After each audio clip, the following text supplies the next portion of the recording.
ความยาวแล้วชั่งน้ำหนักด้วยประมาณสัก3 กิโลกรัมนะพอจับได้ก็เอาละค่ะเดี๋ยวไปปล่อยคืนสู่ธรรมชาติที่ห่างไกลชุมชนอีกเหมือนกันเดี๋ยวได้แวะเวียนมาอีกนะมันไม่ใช่ที่ของเจ้านะเจ้างูนะ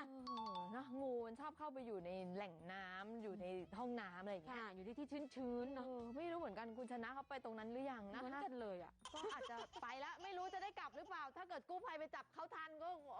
เขาคงไม่ได้กลับมานี่แล้วล่ะค่ะคุณปล่อยเขาไปสู่ธรรมชาติแต่กับตอนเนี้ยค่ะถูกต้องนะคะคุณผู้ชมเรื่องของงูยังไม่หมดเหรอคะขอพาไปดูความใหญ่ความยาวความยักษ์ที่สุดที่เคยเห็นนะคะไปดูกันค่ะยิ่งใหญ่มาก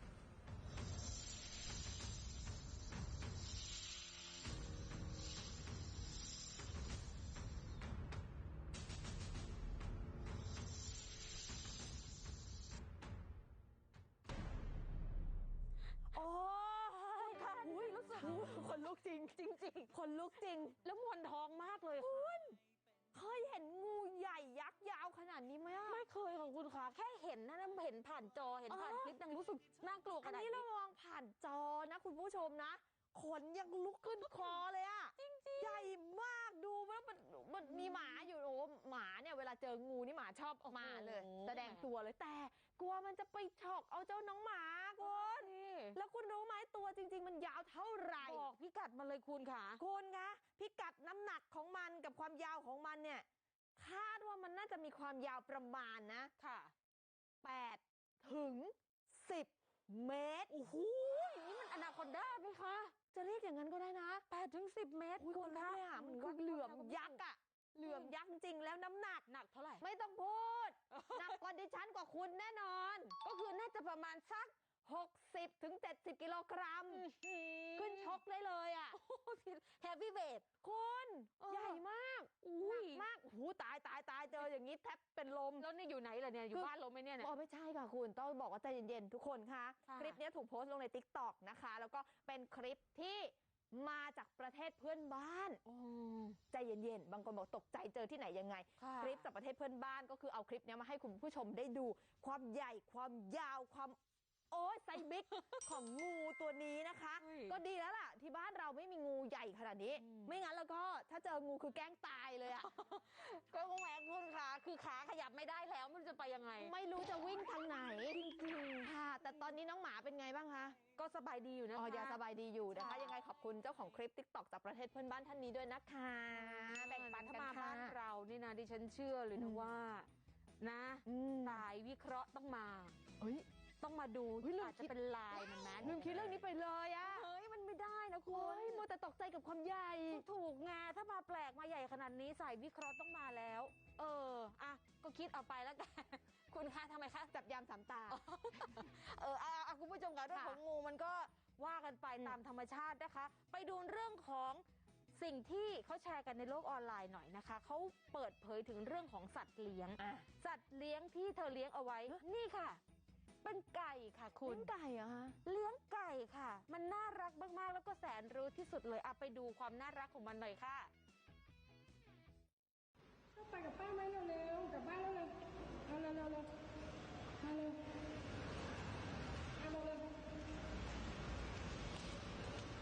กลับบ้านเร็วเร็วขึ้นรถเร็วรถติดมันมืดด้วยเร็ว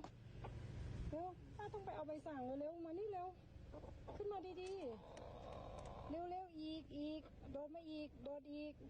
โชคโดดอีกลูกป้าปิดประตูแล้วไปข้างหน้าไปก็อย่าบ่นนี่น่ารักน่าเอ็นดูนะคะเจ้าไก่ตัวนี้กุ๊กกลับบ้านเราตายแล้วค่อยๆเดินลงบันไดมานะจ๊ะมันลงบันไดไม่แค่นั้นนะคุณวิ่งกระโดดขึ้นรถได้ด้วยเก่งมากน่ารักน่าเอ็นดูนะมันชื่อว่าเจ้านำโชคค่ะน้องใบตองนำโชค นำโชคนะ เป็นไก่แสนรู้ของคุณปราณีค่ะเนี่ยเธอให้ทำอะไรมันก็ทำตามกระโดดขึ้นมาขึ้นรถได้ด้วยเอาขึ้นมาอีกเดี๋ยวมันบอกเอาออกไปสิจะขับไม่ใช่มันไม่ได้ขับเอง มันจะเก่งเกินไก่แล้วค่ะคุณก็เห็นมันโดดขึ้นรถลงบันไดได้อีกนิดมันก็ขับรถได้แล้วเนี่ยอย่างนั้นก็เป็นไก่แปลกไก่ประหลาดแล้วล่ะแต่เนี่ยมันเป็นไก่แสนรู้ที่น่ารักของคุณปราณีคุณปราณีบอกว่าเจ้านำโชคนี่เลี้ยงมาตั้งแต่มันยังเป็นลูกเจี๊ยบเล็กๆมันมีตรงนั้นอย่าโดดนะลูกไม่เป็นไรมันมีปีกมันบินได้แหละอันนี้ตอนเด็กเหรอตอนเบบีเห็นไหมเขาขึ้นรถเขาแบบใช้ชีวิตประจำวันกับคุณปราณีมาโดยตลอดตอนเบบีน่ารักเหมือนกันเนาะน่ารักเนาะซื้อไก่มาเลี้ยงดีไหมก็เดี๋ยวนี้เขาก็นิยมกันนะก็เลี้ยงอะไรนะบ้านละ2 ตัวไงมันจะได้มีไข่ก็ถูกต้องก็ประหยัดค่าใช้จ่ายใช่ไหมเลี้ยงไก่ไหมก็หลายคนเลี้ยงกันได้จริงๆแล้วน่ะแล้วก็ดีเหมือนกันถ้าใครเลี้ยงเป็นโอ้ยนี่ส้วมไก่นี่น้องรู้จักขับถ่ายเป็นที่เป็นทางขับถ่ายเป็นที่เป็นทางแต่ตรงนี้แปรงฟันไม่เป็นไรเดี๋ยวเปิดก๊อกน้ำล้างได้ใช้ด้วยกันใช้ร่วมกันเหรอแบ่งปันกันเนี่ยมาทุกวันเลยนะคุณแต่ดีนะถ้าเกิดมันรู้จักถ่ายเป็นที่เป็นทางอันนี้ก็ต้องชื่นชมคนเลี้ยงด้วยจริงวินัยให้กับมันได้ดีขนาดนี้คือมันแบบเป็นไก่เฟรนลี่นะคะเข้ากับคนได้ง่ายไม่กลัวคนด้วยค่ะแล้วก็เป็นไก่รักสะอาดอย่างที่เห็นไปขับถ่ายถูกที่นะคะแล้วก็ชอบอาบน้ำชอบอาบน้ำด้วยนะคุณผู้ชมเวลาไปคุณชนะเหมือนกันเนาะชอบอาบน้ำเนาะแต่คุณชนะไม่ดีอย่างหนึ่งคือแบบว่าเขาชอบถ่ายไม่เป็นที่ถูกเนี่ยล่ะคนนั้นพอเขาไม่อยู่เราก็พูดได้เต็มที่แหละเขาอยู่ดิฉันก็พูดแต่ว่าเรื่องของไก่ตัวนี้มันน่ารักจริงๆอะคุณคือมันแบบว่ามีพฤติกรรมที่เรียกได้ว่าทำให้คนเรายิ้มได้แต่ต้องเกาหัวด้วยมันชอบนวดเหมือนเราติดนวดเหมือนคุณชนะอีกแล้วติดนวดเนี่ยชอบไปอาบน้ำรักษาความสะอาดชอบอาบน้ำติดนวดเนี่ยเหมือนเลยอาการเดียวกันตาจะเคิมๆหน่อยแบบนี้เลยเนี่ยต้องนวดต้นคอนวดบ่านวดคนลุกมีสมบัติคือพอแล้วหายเมื่อยแล้วมันน่ารักไหมน่ารักเราไม่ค่อยเห็นไก่พูดจริงๆไม่ค่อยเห็นไก่ที่เอามาเลี้ยงแบบนี้เนาะถูกปกติไก่ก็จะเลี้ยงในเล้าในอะไรก็โยนข้าวเปลือกข้าวโพดให้กินถูกค่ะแต่นี่คือเลี้ยงเหมือนแมวหมามาอยู่ในบ้านด้วยรักษาความสะอาดอย่างนั้นไปนะคุณผู้ชมน่ารักจริงๆเลยทีเดียวนะคะคุณทีนี้ยังไงต่อล่ะเรื่องราวของคุณปราณีกับเจ้านำโชคนี่ยังไม่จบง่ายๆเอาไปตามดูในคลิปนะเล็กนะคะ082488เพราะมันมีความน่ารักแล้วก็มีแอคทิวิตี้อะไรหลายอย่างที่ดูแล้วก็แบบเพลิดเพลินไปด้วยคนเลี้ยงไก่นะคะคนเลี้ยงไก่สนับสนุนให้เลี้ยงไก่ค่ะจะได้กินไข่ได้แต่อยากกินเนื้อเลยสงสารน้องเลี้ยงเป็นสัตว์เลี้ยงอย่างนี้ก็น่ารักเหมือนกันนะอีกหนึ่งความน่ารักที่จะพาไปดูสำหรับใครที่เป็นทาสแมวคุณค่ะโดยเฉพาะดิฉันชอบมากเลยจะพาไปเจอเจ้าตัวนี้แมวพันธุ์ขาวมณีแล้วคุณดูดีๆว่าตาเขามีกี่สี2 สีเก่งมากคุณที่10 คะแนนคุณคะน่ารักไหมสีเหลืองทองกับสีฟ้าเห็นได้ชัดเลยต่างกันถูกต้องค่ะพามาบ้านเลขที่321/15นะคะหมู่1ตำบลชุมแสงอำเภอวังจันทร์จังหวัดระยองไปพบกับเจ้าของเจ้าแมวตัวนี้ก่อนนะคุณอาร์ตเป็นเจ้าของน้องแมวพันธุ์ขาวมณีเพศผู้อายุน้องแมวนะคุณนะไม่ใช่อายุคุณอาร์ตนะอายุน้องแมว7 เดือนตัวนี้ชื่อว่าเจ้าสำลีเนี่ยมีลักษณะพิเศษคือยังไงตามันเป็น2 สีไงคะนี่ไงตาซ้ายสีฟ้าเห็นไหมคะตาขวาสีเหลืองสดใสมากก็เลยไปสอบถามคุณอาร์ตเจ้าของคุณสำลีเขาเล่าให้ฟังบอกว่าเขาได้แมวตัวนี้มาจากเพื่อนครั้งแรกที่มองเจ้าสำลีเนี่ยไม่รู้ว่าตามัน2 สีคืออย่างนี้คุณแมวตา2 สีตอนเด็กๆมันจะยังแยกไม่ค่อยออกสีมันไม่ชัดหรอใช่คือตาสีเหลืองเนี่ยมันจะประกายเขียวๆฟ้าๆตอนเด็กๆพอแมวโตมาตามันจะเปลี่ยนเป็นสีเหลืองถูกไหมถ้าแมวไทยทั่วๆไปแต่ว่าตา2 สีเนี่ยมันจะต้องสักระยะหนึ่งถึงจะรู้ว่าตาเขาเปลี่ยนเป็น2 สีแล้วแมว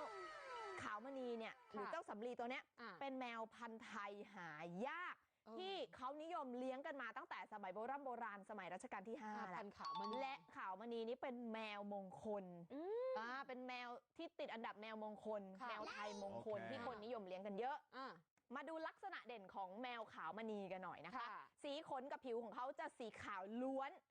ไม่มีสีอื่นแซมเลยขนสั้นนุ่มรูปร่างลำตัวเนี่ยขาเรียวเห็นไหมเขาจะไม่อ้วนหรือผอมจนเกินไปปราดเปรียวมากแล้วลักษณะหน้าตาของเขารูปทรงหน้า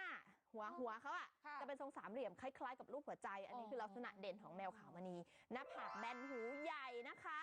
ตรงจมูกอ่ะจะสั้นแล้วดวงตาจะแบบรีเป็นเม็ดอัลมอนด์เล็กน้อย นี่ไง เนี่ยและที่ เห็นชั สำ ดๆ คัญแมวขาวมณีมันไม่ได้เป็นตาสองสีทุกตัวนะ อ๋อ บางตัวก็สีเหลือง บางตัวก็สีฟ้า อ๋อ ตาสองสีเนี่ยเกิดจากแมวขาวมณีที่เป็นสีตาเหลืองกับตาฟ้าผสมกันนะคะ แต่ไม่ได้หมายความว่าผสมเสร็จทุกตัวจะออกมาเป็นแบบนี้ มันก็แล้วแต่สัตว์ ใช่ กับละตัวอีก มันก็เป็นเรื่องของยีนเด่นยีนด้อยพันธุกรรมต่างๆ ในแมวนะคะ แล้วถ้าเกิดว่าแมวที่มีตาสองสีก็จะเป็นแบบเนี้ยคือเขาบอกว่าส่วนใหญ่อะตาสองสีเนี่ยตาข้างที่เป็นสีฟ้า อืม จะมองไม่ค่อยชัด อ๋อ คล้ายๆประมาณนั้น ค่ะ หรือบางตัวอาจจะมองไม่เห็นเลย แล้วก็บางคนเขาบอกว่า แมวตัวเนี้ยมันดูอาจจะลักษณะเหมือนแล้วมันจะดีเหรอแมวตามองไม่ค่อยเห็นแต่มันเขาบอกอย่างนี้พอมันเป็นแมวมงคลน่ะคนนิยมเลี้ยงเพราะเขาบอกว่ามันจะคอยค้ำคูณแล้วก็นำโชคมาให้เจ้าของเสมอ ค่ะ เดี๋ยวรอดูแล้วกันว่าคุณอาร์ตเนี่ยเขาจะมีโชคมีลาภหรือเปล่า แต่คุณคะดิฉันได้ทำการประวารณาตัวเป็นทาสแมวขาวมณีเรียบร้อย เพราะว่า ดิฉันไปซื้อแมวขาวมณีเช่นกัน อุ้ยคือลักษณะรูปร่างเหมือนกันแล้วตาสองสีเหมือนกันไหมคะ ใช่ เดี๋ยวน้องมาดิฉันจะเอามาอวด ดิฉันจะไม่ยอมให้เจ้าโคนี่ของคุณชนะโด่งดังแต่ตัวเดียว ดิฉันจะเอาแมวดิฉันมาข่มแมวคุณชนะค่ะ นี่ให้รู้ไปงานนี้ทาสแมวต้องมาแล้ว ถูกต้อง นะคะ เขาไม่อยู่ดิฉันจะยึด ตั้งชื่อหรือยัง ตั้งแล้ว ชื่อว่า แม่บอกว่าขอเปลี่ยนก่อน เอ้าทำไมล่ะคะคุณแม่ แม่บอกว่าชื่อที่ตั้งเรียกยาก อ๋อ เดี๋ยวจะมาเฉลยแล้ว เดี๋ยว พา มา มาดูกันต่อไป ร่วมประกวดตั้งชื่อแมวดิฉันกันเลยค่ะ ก็ดีเหมือนกันนะ ค่ะ ช่วยกันเลือกดีคุณผู้ชมน่ารักนะ ใครเลี้ยงแมวก็คงชื่นชอบแหละคุณผู้ชม ค่ะ ทีนี้มาดูเรื่องราวของไอเดียกันหน่อยนะคะ พูดถึงไอเดียของการขายส้มตำแล้วกันคุณผู้ชม ส้มตำเนี่ยถือว่าเป็นอาหารประจำชาติไทยแหละ แต่จะขายยังไงล่ะให้มันสุดปัง ให้มันยอดขายเยอะๆ มันต้องมีไอเดียไอเดียที่ว่ามีอะไรบ้างรวบรวมมาให้ชมกันแล้วติดตามกันได้เลยค่ะ คุณผู้ชมครับในยุคโควิด -19 ระบาดแบบนี้แต่ละภาคส่วนก็ได้รับผลกระทบกันทั่วหน้า วันนี้เรามีไอเดียสุดบันเจิดในการขายส้มตำมาฝากมีไอเดียอะไรบ้างนั้นไปชมกันเลยครับ ไอเดียแรกก็คือส้มตำกึ่งสำเร็จรูป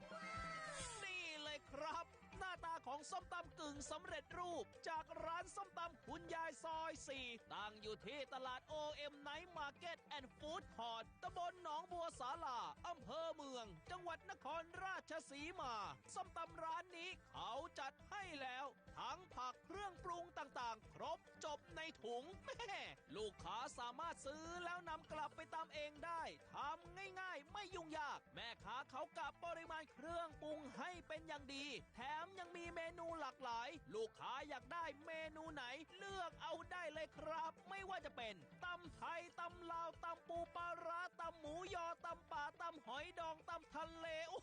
ยหลากหลายตำเลยทีเดียว บอกเลยว่าไอเดียการขายแบบนี้เนี่ยถือว่าไม่ธรรมดา คุณสมพรซึมกลาง เจ้าของร้านเล่าว่าเนื่องจากโควิด -19 ระบาด จึงต้องปรับวิธีการขาย ปรากฏว่าได้รับการตอบรับจากลูกค้าเป็นอย่างดีทำให้กลับมามีรายได้ดี เหมือนเดิมอีกด้วยล่ะครับ ไอเดียต่อมาก็คือส้มตำเปิดท้ายรายได้งาม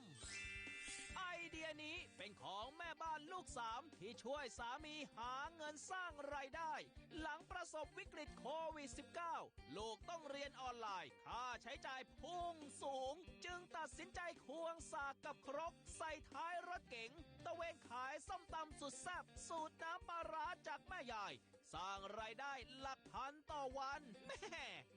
คุณเจริญรัตน์เจริญเกียรติเล่าว่าก่อนหน้านี้เนี่ยเป็นแม่บ้านเลี้ยงลูก3 คนอยู่ที่บ้าน มีเพียงสามีที่ทำงานประจำเพียงคนเดียว เมื่อเกิดวิกฤตโควิด -19 รายจ่ายภายในครอบครัวก็เพิ่มมากขึ้น จึงคิดหาวิธีหารายได้ช่วยจุนเจือครอบครัวอีกทางหนึ่ง และก็ลงตัวที่ส้มตำและก็เป็นการตัดสินใจที่ถูกต้อง เพราะว่าขายดี มีลูกค้าติดใจ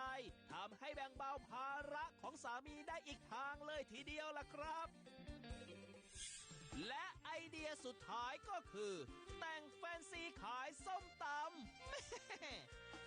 ขอบอกเลยนะว่าร้านนี้เนี่ยเขาแซ่บทั้งส้มตำร้านและแม่ค้าเลยนะจ๊ะจะแซ่บขนาดไหนไปดูลีลากันครับ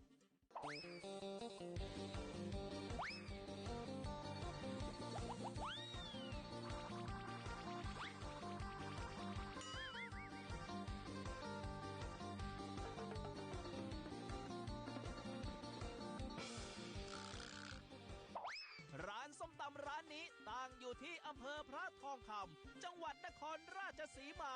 มาพร้อมกับชื่อร้านแซ่บๆว่า ร้านตำแตกในแค่ชื่อเนี่ยก็แซ่บจนทำให้ตาเบิกโพรงแล้วล่ะครับคุณผู้ชมซึ่งร้านนี้เป็นของคุณฤชวีพัฒน์จิรวัตรมงคลหรือที่คนแถวนั้นรู้จักกันในชื่อของนางฟ้าซาลอนนั่นเองล่ะครับซึ่งก่อนหน้านั้นเนี่ยเจ้าของร้านและเพื่อนๆได้เปิดร้านเวดดิ้งมาก่อนพอเจอพิษโควิด -19 เข้าไปทำให้รายได้หดหายจึงตัดสินใจมาขายส้มตำลีลาเพื่อสร้างรายได้ให้กับตนเองและครอบครัวไปก่อนโดยจุดเด่นของร้านนี้ก็คือการแต่งหน้าและแต่งกายแบบแฟนซีรวมถึงออกลีลาการตำส้มตำสุดเลิศให้ลูกค้านั่นเองล่ะครับและที่สำคัญก็คือคนท้องคนพิการคนตกงานหรือคนไร้บ้านสามารถทานฟรีได้อีกด้วยแม่ขออนุโมทนาบุญด้วยนะครับ เป็นไงลีลาและไอเดียแต่ละร้าน จริงๆนะคะลีลาก็ส่วนลีลาแต่หน้าตาก็น่ารับประทานเหมือนกันค่ะ ขึ้นชื่อว่าส้มตำแล้วมันแซ่บนัวจริงๆเรียกน้ำลายได้เป็นอย่างดีเลยทีเดียว น้ำลายแตกจวดค่ะคุณแม่ค่ะ ขอให้อร่อยแล้วกันนะคะ มาใครที่วันนี้ไม่รู้จะทานอะไรส้มตำเป็นหนึ่งทางเลือกนะคุณผู้ชมนะ ส่วนใครที่เป็นสายกันบอกเลย วันนี้แนะนำร้านนี้แล้วกันเป็นร้านอาหารญี่ปุ่นที่จังหวัดระยองเขาเปิดขายเมนูอาหารญี่ปุ่น ผสมกัญชา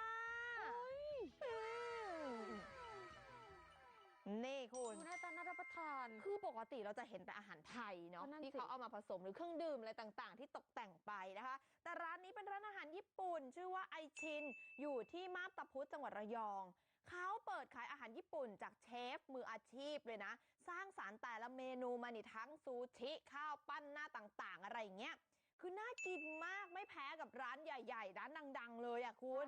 แต่ที่มีความแตกต่างเงี้ยก็คือเขาเสริมเมนูข้าวปั้นแต่ละหน้าเข้าไป แล้วก็ตกแต่งด้วยใบกัญชาเพิ่มเติม โอ้เนี่ยโปะข้างหน้าเลย เป็นแบบนี้ข้าวปั้นเป็นโรลใช่ไหม ค่ะ แล้วก็มีใบกัญชาลงไปด้วย คุณธนเดชอัครโชติธนกรเจ้าของร้านคนใส่สูตรนี้นะคะ คุณพี่คนนี้ ค่ะ ก็บอกว่าตัวเขาเนี่ยเป็นคนชอบกินอาหารญี่ปุ่น ก็เลยลงทุนเปิดร้านเลย เพื่อที่จะรองรับลูกค้าในนิคมมาบตาพุธนะ จะได้แบบคนแถวนี้จะได้มีร้านอาหารญี่ปุ่น อร่อยมาไว้กินเอาไว้ทาน แล้วก็เขาก็เลยเลือกที่จะซื้อแฟรนไชส์ร้านไอชินเนี่ยมาเปิด ก็มีเมนูอาหารญี่ปุ่นทั่วไปอะค่ะบริการให้กับลูกค้าสำหรับใครที่ชื่นชอบอาหารญี่ปุ่นถูกใจแน่นอน แล้วเขาก็เลยมีการคิดต่อยอดว่าทำยังไงให้มีจุดเด่นจุดขายนี่นำใบกัญชามาเสริมเมนูข้าวปั้นไปเลยค่ะคุณเห็นไหมให้เชฟรังสรรค์ขึ้นมาเพื่อให้ลูกค้ามีทางเลือกเพิ่มมากขึ้น ดีเลย ใครที่สนใจอยากจะไปลองชิมลองทานนี่คุณดูนี่เต็มปากเต็มคำอยากจะไปกินร้านไอชินนะคะ ร้านเขาตั้งอยู่ริมถนนสายหาดสายทองตากวนเทศบาลเมืองมาบตาพุธจังหวัดระยอง เปิดให้บริการทุกวันไปลองลิ้มชิมรสกันดูได้สำหรับเมนูข้าวปั้นกัญชา ออกแนวญี่ปุ่นด้วย ใช่ แล้วก็กินแล้วก็มีความสุขด้วย ใช่ ดูสิคนเยอะมากเลย ให้ เอา เอาไป โอ้ดูน่ากินคุณผู้ชม เนาะ โอ้โห เอาใครมีเมนูอาหารญี่ปุ่นกินมา ค่ะ ตอนเที่ยงเพราะว่าเราถามคุณผู้ชมเหมือนกันว่าเมนูวันนี้วันหยุดแล้วคุณอยากทานอะไร อุ๊ย ส่งมานะคะ ค่ะ อุ้ยเอาคุณผู้ชมคะไปต่อกันที่ร้านซักผ้า อืม วันนี้วันหยุดหลายคนอาจซักผ้า อ๋อ นะคะแต่บางทีในการทำงานบ้านมันก็เครียด อืม มันต้องระบายเนี่ยเขียนใส่กระดาษโน้ตแล้วเอามาแปะเลย ฮะ อย่างคุณพี่คนนี้เขาบอกเลย ว่า เบื่อผัว บางคนบอกเบื่อเมีย โอ้ย อ้าว ลงชื่อไหม มีไหมล่ะมีแหละ มีใครกล้าลงชื่อไหม ไม่มี ต้องระบุนิดนึง มีชื่อคุณชิสาไหม เอ้ยไม่ ไม่มี บอกหรอก นี่ก็ไม่บอกหรอก คือจะบอกอะไร นี่มันเป็นกระดาษโน้ตโพสต์อิทนั่นแหละ ที่เอาไว้เขียนข้อความสั้นๆนะคะ และเอามาแปะที่ไหนล่ะ แปะที่ร้านซักผ้านี้เลย คือจริงๆแล้วคุณผู้ ผู้ชมร้านนี้เนี่ยนะมันเป็นร้านซักผ้าทั่วไปแต่เขาจะมีพื้นที่โล่งๆว่างๆแบบเนี้ยค่ะให้ลูกค้าเนี่ยมาเขียนคอมเมนต์ติชมร้านโอ้โหแล้วคุณดูข้อความที่เขาเขียนมันไม่ใช่แค่ติชมไงบางทีมีบ่นบ้างระบายความอัดอั้นตันใจบ้างแบบนั้นเลยบางคนพูดถึงเรื่องของอาหารการกินก็ว่ากันไปหลากหลายแหละมีคนฝากร้านค่ะคุณก็ได้เลยค่ะเพราะว่าเจ้าของร้านเนี่ยเขาบอกว่าเปิดพื้นที่ให้ลูกค้าได้เขียนเต็มที่อยากจะระบายอะไรก็เขียนมานะคะผู้สื่อข่าวของเราก็เลยลงไปให้เห็นกับตาเดี๋ยวที่ฉันจะว่าวันหนึ่งฉันนำโทรศัพท์พังฉันเอาโทรศัพท์ลงไปปั่นกับผ้าคือเห็นไหมเขาระบายความในใจกับสิ่งที่มันเกิดขึ้นณที่แห่งนี้แล้วยังไงเผื่อคนมาช่วยได้คือยังไงคือเครียดแหละดูก็คงอย่างนั้นเนี่ยคุณผู้ชมเป็นพื้นที่ที่เรียกได้ว่าทำให้ผู้ที่มาใช้บริการสบายอกสบายใจคุณเลือกเอาคุณจะพ่นสีอะไรปากกามีให้เก๋นะผู้สื่อข่าวเราไปเห็นก็ถ่ายภาพแต่ละมุมมาให้เราดูกันร้านนี้เป็นร้านเครื่องซักผ้าหยอดเหรียญชื่อดังแหละนะอยู่ที่บริเวณถนนคลองส่งน้ำชุมชนการเคหะตำบลในเมืองอำเภอเมืองจังหวัดนครราชสีมาไหนไปแล้วนะไปเจอกับเจ้าของร้านหน่อยค่ะก็คือคุณนิพนธ์สิทธิพรตอายุ60 ปีเขาบอกว่าเปิดร้านนี้ประมาณสัก2 ปีละแล้วเปิดหลายสาขานะในโคราชมี3 สาขาทีนี้ก็ตั้งใจเอาไว้ว่าเวลาที่ลูกค้ามาใช้บริการเนี่ยนะจะมีกระดาษโน้ตมีปากกาแล้วก็มีพื้นที่โล่งๆเอาไปให้ลูกค้านั้นได้เขียนคำติชมเพื่อที่จะเอาไปปรับปรุงให้บริการลูกค้าได้อย่างประทับใจแต่จู่ๆไปมาข้อความที่อยากจะได้มันกลายเป็นข้อความระบายความในใจเยอะแยะไปหมดเลยคุณอ่านเอาเองแล้วกันคุณอ่านเอาเองนะมันก็ขำนะคือบางคนเครียดอยู่เนี่ยคืออ่านข้อความเหล่านี้มีคนทุกข์กว่าเราเยอะอะไรแบบนั้นไม่รู้อะไรเลยมันเจ็บน้อยกว่ารู้แต่ทำไม่ได้โอ้โหดูค่ะมีมาบอกรักกันด้วยมีแสดงความห่วงใยกันด้วยถึงเพื่อนก็มีถูกต้องนะคะก็เป็นแบบนี้ทั้ง3 สาขาเลยก็เนี่ยแหละเป็นสีสันนะเรียกว่าแบบหาได้ในร้านซักผ้าแห่งนี้คือเวลาซักผ้าต้องรอนานเนาะต้องใช้เวลานิดนึงนั่งรอไปแล้วบางคนก็เบื่อทำอะไรดีระบายความอัดอั้นตันใจที่มีอยู่ค่ะนะอย่างนี้แหละก็เป็นไอเดียสร้างสรรค์อยากเขียนอะไรก็เขียนอยากเขียนเหมือนกันเขียนว่ายังไม่ได้ซักผ้าเลยตอนนี้จะเห็นอย่างนี้เรานึกถึงสมัยเด็กๆเวลาเข้าห้องน้ำเต็มไปหมดเลยนะแต่อันนี้มันก็ดีมันจะทำให้แบบว่าผนังไม่เลอะเทอะง่ายเพราะมันเป็นโพสต์อิทแปะไปใช่ไหมมาดูที่นี่กันดีกว่าคุณถามหน่อยคุณชิสาคุณผู้ชมถ้าเจอแบบนี้จะรอกินหรือไม่รอกินเจอของแข็งเขาแล้ว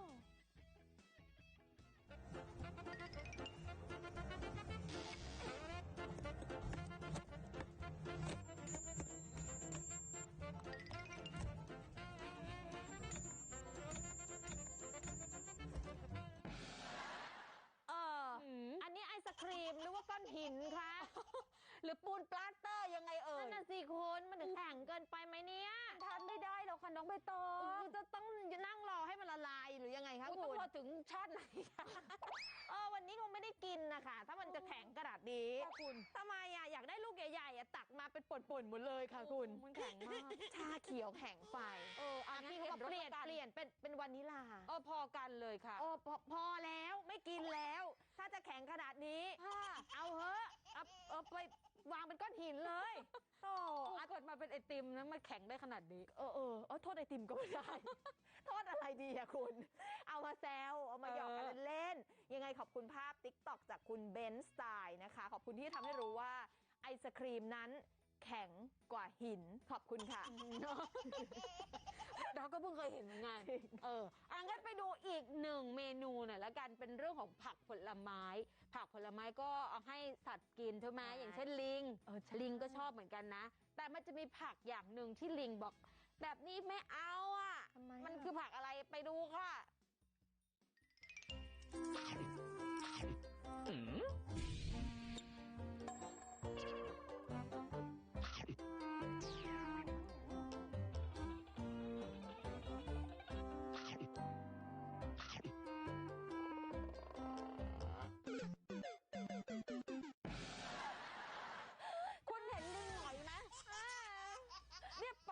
ลิงมันจะดีได้ไปแล้วตัวนั้นวิ่งหนีแต่ตัวนี้ลองสัมผัสทำไมน้องเป็นไรมันก็มาระนะ เป็นยังไงล่ะ หวานเป็นลมขมเป็นยา โอ้ยตอนนี้อยากกินของหวาน แม่อร่อยเลยอ่ะ แต่ตัวนี้แบบนิ่งๆนิดนึงนะ คือเหมือนกับแบบลองชิมดูก่อนรสชาติพอไหวไหมลองหามุมกัดหน่อยสิแต่ว่าพอกัดแล้ว นิ่งไปเลย นิ่ง สงบเลย เอาไงดีดิฉันคิดว่าหลังจากนี้ ค่ะ ลิงตัวนี้จะถือมาละแล้วทำงี้ เอามาทำไมมันกินไม่ได้ น้องไม่ชอบไม่ใช่ของโปรดทำไมป้อนมะระกันล่ะ ใครเขาจะกินได้ลิงยังไม่กินเลย มันก็เป็นแหมเป็นแบบพืชผักสมุนไพรที่มันมีรสชาติขมไงลิงเขาก็ต้องชอบอะไรที่มันหวานๆอย่างกล้วยที่กินบ่อย ใช่ไหม ๆหรือว่าผลไม้อื่นทั่วไปอย่างผักบางชนิดก็อาจจะกินได้แตงกวาอะไรอย่างเงี้ยนะ ลิง แต่ บอ ว่า กอย่างนี้มาระมาต้องมาแคมมาต้องมาดีกับฉันมันละมาต้องมาห่วงมาต้องมาห่วงใยฉันมันละมาต้องมาป้อนฉันอย่างนั้น มาแล้วเนี่ยร้องไม่เป็นเพลงเลยอ่ะคุณผู้ชมสงสารน้องลิงนะ ถ้าจะป้อนอะไรก็เอาที่มันทานได้และปลอดภัยด้วยนะคะแล้วก็เป็นคลิปน่ารักเอามาให้ดูกันนะคะ ค่ะมาไปดูวอลเลย์บอลกันหน่อยผ่อนคลายเป็นวอลเลย์บอลเยาว อะไรฮะ เยาวรุ่น80 อัพอะค่ะ ไปค่ะ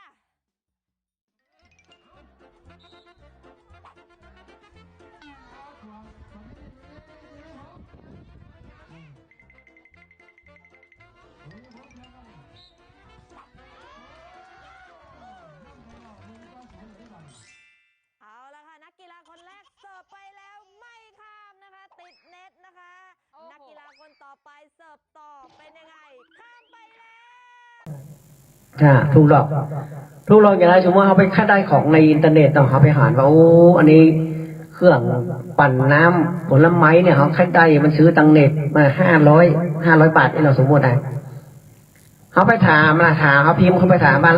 ราคาเท่าไหร่มันบอก500แล้วมันบอกว่าโอนเงินมาหลอกพ่อแม่เป็นน้องดันฝั่งอันนี้แหละมันเป็นดาบสองคม